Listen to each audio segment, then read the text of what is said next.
If I can find it. No man shall be able to stand before you all the days of your life. He tells Joshua, when you go through this promised land, not only does everything belong to you, but nobody's going to be able to stop you. There is nothing that you can do, no sin that is so bad that can stop Jesus. There is nothing you've done in your past, nothing you can do in your future that will stop him. Some of you know my testimony. When I was in high school, I used to be addicted to pornography. And I reached the point where I felt like I would never be free.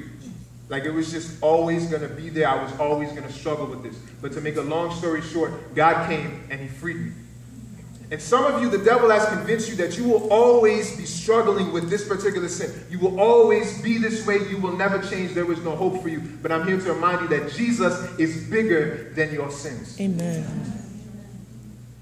So after God gives Joshua this pep talk, Joshua goes to the Israelites and he gives them a pep talk. And he says this in verse 10. And Joshua commanded the officers of the people, pass through the midst of the camp and command the people, prepare your provisions for within 3 days. How many days? 3. 3 days. Remember that. It's all a part of the plan. Within 3 days, you are to pass over this Jordan to go in to take possession of the land that the Lord your God is giving you to possess. So Joshua goes through the camp, and he's like, in 3 days, we will cross the Jordan. I don't care how far it is. I don't care how deep it is. All I know is in 3 days, we will be in the promised land. He has no hesitation. He has complete confidence that he will cross the Jordan. Jesus does not hesitate when he sees your mess. He does not shrink back no matter how messy your life is. My God. We're the ones who complicate things and say, but you don't know what I did though. You don't know what I'm going through. It's not that simple. But Jesus looks at it and says, just give me 3 days and this will be done. Because Jesus is bigger than your mess. It's so good.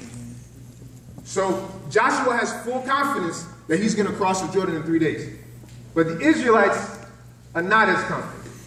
They're like, listen, Josh, we saw Moses. You know, we know what Moses did, but you didn't split the Red Sea. You didn't do the plagues. You're not Moses, Joshua. You're just a kid. You know, we heard what God said, but it's not the same. And so Joshua's like, all right, that's fine. This is what I'm going to do. I'm going to send some spies into Jericho.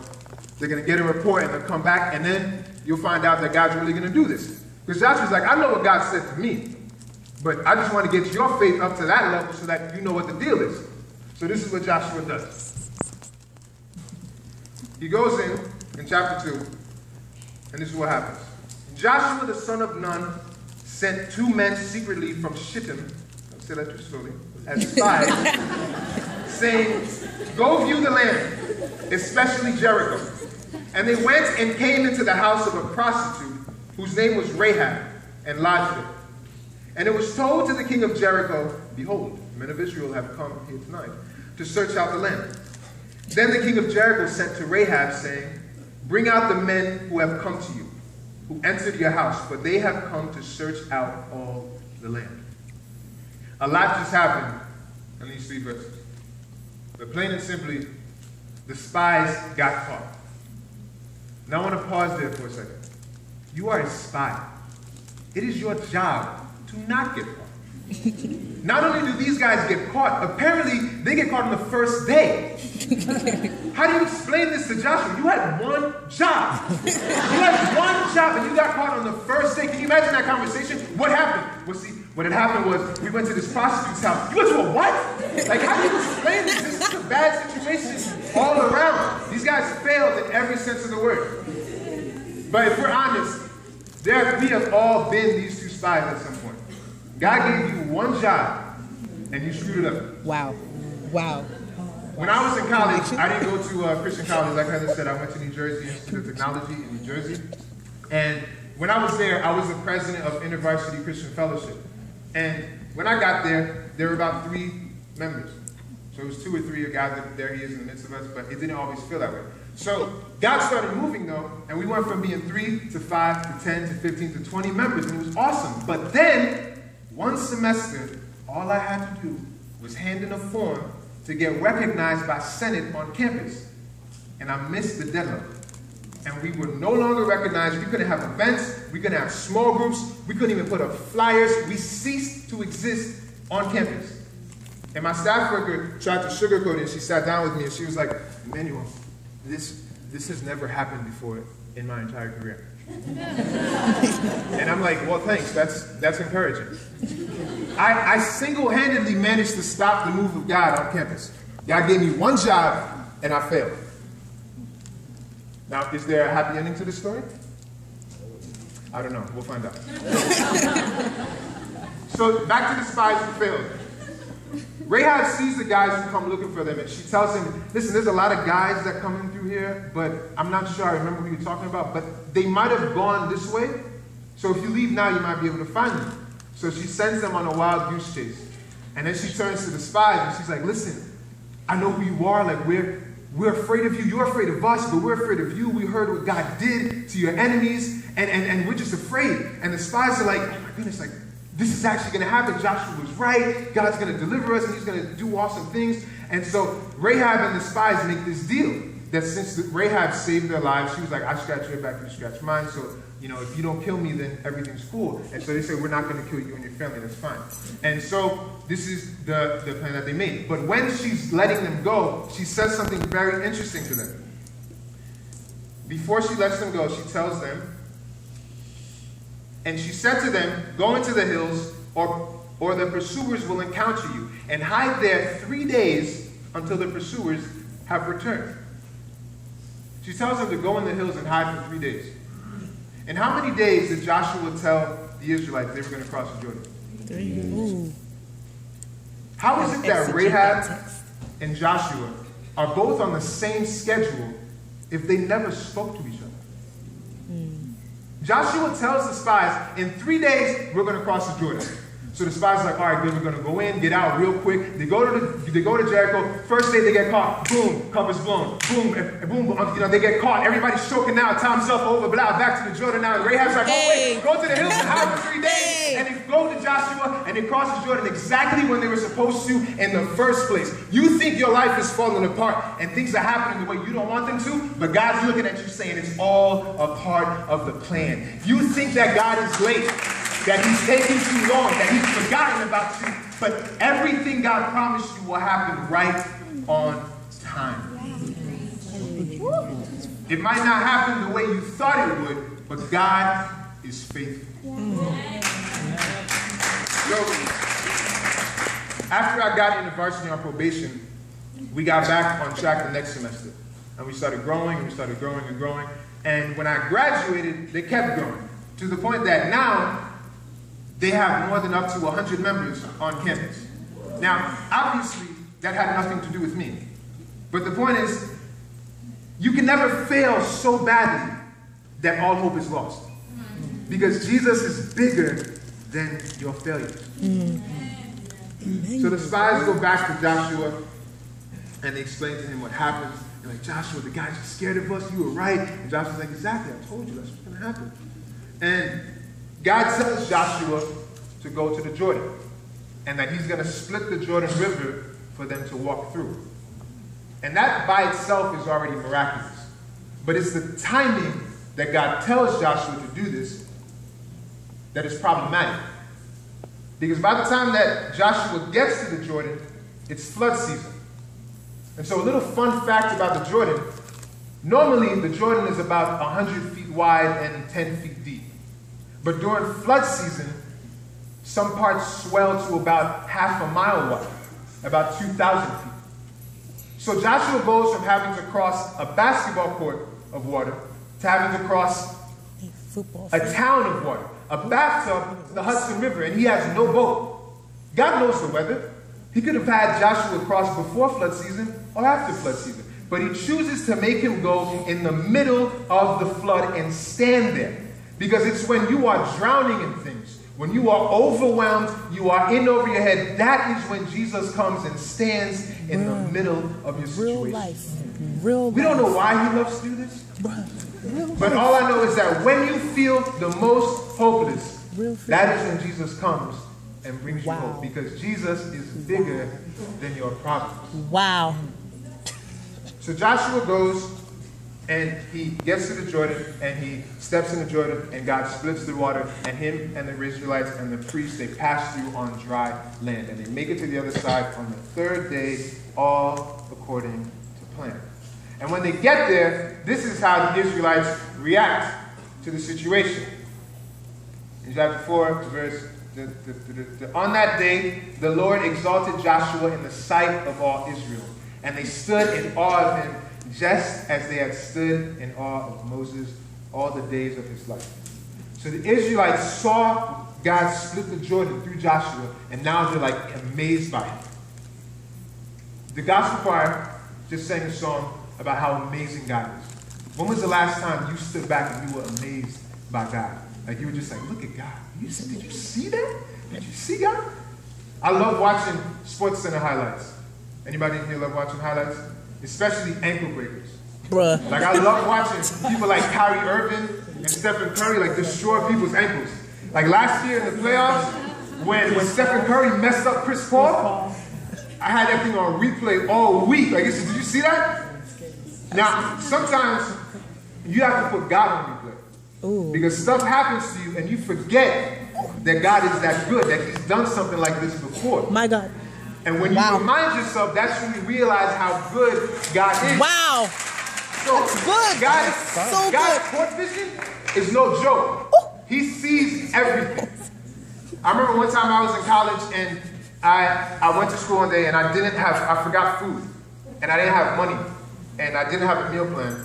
And I didn't have a car. So I couldn't go back home. And it was one of those days where I had class from 9 a.m. to 9 p.m. And it was 3 p.m. And I had no friends at the time that I could like mooch off of. So I'm sitting there like starving. And I'm like, God, you're going to have to do something. I have no idea how I'm going to get some food. And I'm like, all right, you got this. I trust you. And so I walk into the campus center and tell me why the Indian Student Association is just randomly giving out free Indian food. Wow. And I'm like, wow. Good pass, God. Like, let's go. I had curry chicken, naan, and all this kind of food that I couldn't even pronounce. But the point is this. God sees you. And he will pass you whatever you need exactly when you need it. Wow. Amen. And so, if you want your hopelessness to go away, put God on replay. Wow. And then you'll be able to say, if he did it before, he can do it again. My God.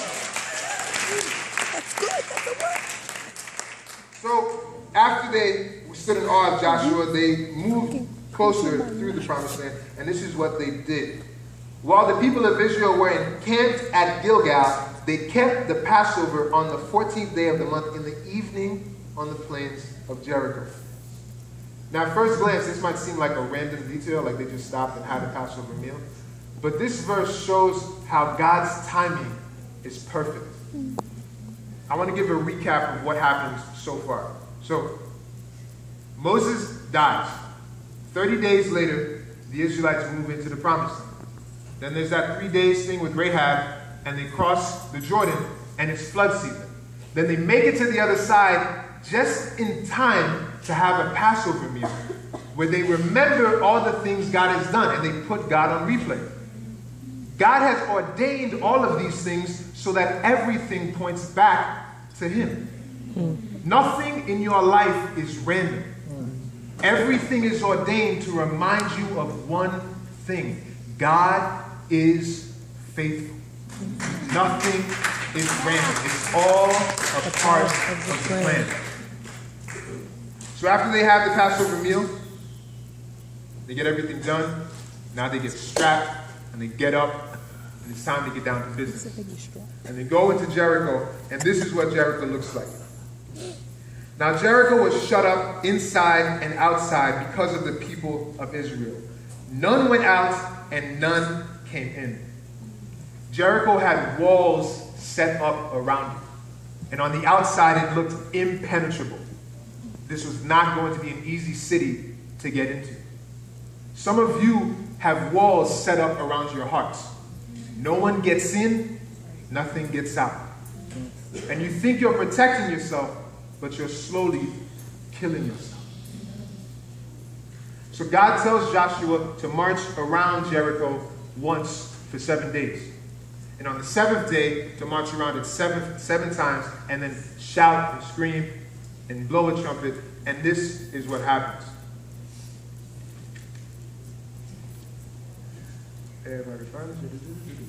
So the people shouted, and the trumpets were blown.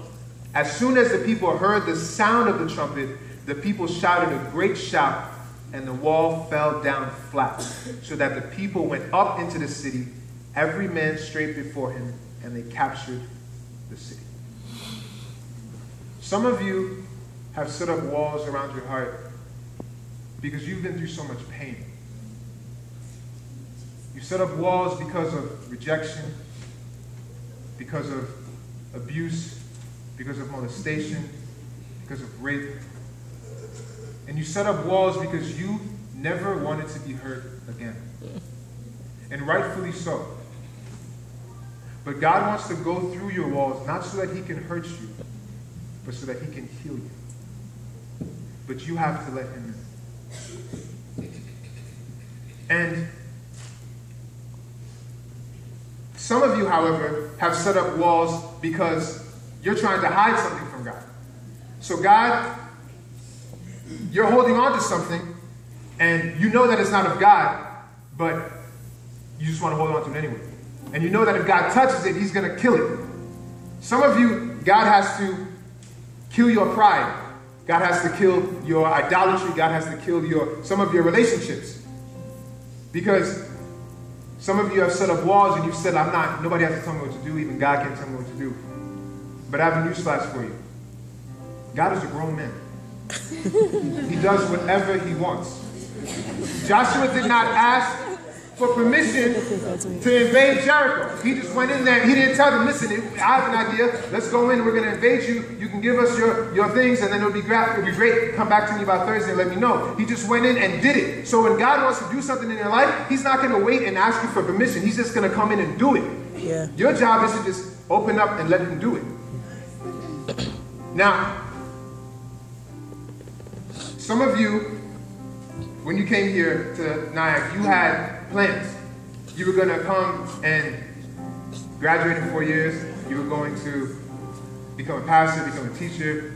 You were going to find the person you're going to marry here, and it's going to be wonderful. And then life happened. And now those plans have changed. And you're living a life that was never part of your plan. And you're sitting there wondering, God, what in the world are you doing? And if that's you, what I'm about to share next is for you. So, but Rahab, the prostitute, and her father's household, actually, before we get into that, there's something very special I need to say. After Joshua destroyed Jericho, he said something interesting. Joshua laid an oath on them at that time, saying, "Cursed before the Lord be the man who rises and rebuilds this city Jericho. At the cost of his firstborn shall he lay its foundation, and at the cost of his youngest son shall he set up its gates." He says, anybody who tries to rebuild Jericho, their firstborn son is going to die. When you try to rebuild your past, you sacrifice your future. Ooh, wow. God has already dealt with your past. So stop resurrecting it, because you will sacrifice the things he has for you now. Now, back to those of you who are living a life that's not what you planned. Rahab the prostitute and her father's household and all who belonged to her, Joshua saved alive. And she has lived in Israel to this day because she hid the messengers whom Joshua sent to spy out Jericho. Now, when I saw this completely blew my mind. The hook today has been, it's all a part of the plan, right? But Rahab was never part of the plan. That the spies didn't go in to Jericho and be like, yo, we got to hook up with the prostitute. We're going to stay there for a few days and then we'll be good. They had no idea who Rahab was. But after Jericho was captured, Rahab became a part of the Israelites. And she got married and she had a son. And her son's name was Boaz. And Boaz was the father of Obed, who was the father of Jesse, who was the father of David, who was the great-great-great-great-great-granddaddy of Jesus. God will use things that were never part of your plan to bring Jesus straight to you. Things that it was never part of your plan to be at Nyack this long. It was never part of your plan to have to change your major. It was never part of your plan to have to, for that relationship to end. It was never part of your plan for your mother, your father, or your grandparents to pass away while you were at college. But God will use those things to bring Christ to you in ways you've never experienced before. Wow. All That's so good. Nothing in your life is wasted. So right now what I want to do is, I want to ask, as Siobhan is playing, I want to ask the prayer team to come up to the front. Every one of us in here needs hope in some way, shape, or form. But each of us is in a different place in life. Some of you are in a Jordan, and you're overwhelmed, you're drowning, you're depressed, suicidal, and you want to give up. Your only hope is for Jesus to rescue. Then there are some of you who are in a Jericho, and you set up walls around you because you've been through so much pain. And you act like everything's okay, but inside you're dying.